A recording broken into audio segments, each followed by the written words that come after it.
કેટલો સંઘર્ષ કરીને આગળ વધી રહ્યો છે ખબર છે ને બધાને આખી જિંદગી આપણે ખેતરમાં જઈ મજૂરી કરીને પરસેવો પાડીને આપણા ઘર ઉભા કરે છે ને ભારત દેશ ઊભું કર્યું છે સૌથી પહેલી લડત અંગ્રેજો સામે બ્રિટિશ પાર્લામેન્ટ સામે જે લડત હતી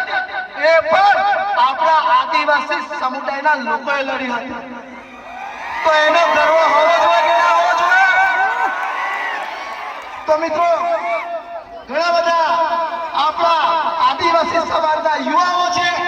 એમને આપણી આદિવાસી હિસ્ટોરી ખબર હોવી જોઈએ આદિવાસી ઇતિહાસ ખબર હોવો જોઈએ 1500 કરતા વધારે આદિવાસી સમાજની માં બેન દીકરીએ જે માનગઢની અંદર પોતાનું બલિદાન આપ્યું છે આ બ્રિટિશ પાર્લામેન્ટે ઝુકાવી દીધી એ ટોપોને માત્ર તીર અને કમાનથી ઝુકાવી દીધી એ આપણો પાવર છે તો આપણે જરૂર છે કે આપણા બાળકોને સારું શિક્ષણ આપીએ અને એમને ભણાવીએ જેથી એ સારી પોસ્ટ પર જાય અને મિત્રો તમને તો ખબર જ છે કે દરેક જગ્યાએ આદિવાસી સમાજના લોકોનું શોષણ થાય છે અને આપણે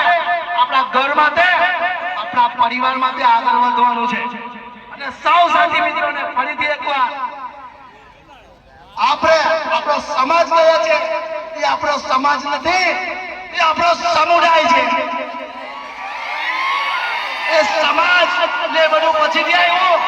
પહેલા ભારત દેશના મૂળ માલિકોનો સમુદાય કબીલો હતો અને કબીલાના રાજા આપણે આદિવાસી છે સરકાર પછી વહીની કેન્દ્ર સરકાર પછી વહીની આ પહેલા ભારત સરકાર એસી ભારત એટલે આદિવાસી સરકાર અને આપણે એ જ વસ્તુ પાછું લાવવાનું છે કે આપણા આદિવાસી સમુદાયના લોકો સારી રીતે દરેક ક્ષેત્રમાં આગળ વધે અને આપણો સમુદાય આપણો કબીલો મજબૂત થાય આપણે જોઈ રહ્યા છીએ કે ઝારખંડની અંદર બિરસા મુંડા ભગવાને લડત લડી હતી ત્યારબાદ કાંટિયા મામા ભીલ કેટલાય રાણા પૂજા ભીલ એવા કેટલાય સમુદાયના લોકો લડી હતી તો મિત્રો આપણે વિચાર કરીએ કે આપણા ભરૂચ જિલ્લાનો પણ એક હાવસ તો હશે ને જે સમુદાય માટે જૂના જમાનામાં લડતો હશે પણ એમના પર ચોપડા દબાવી દેવામાં આવ્યા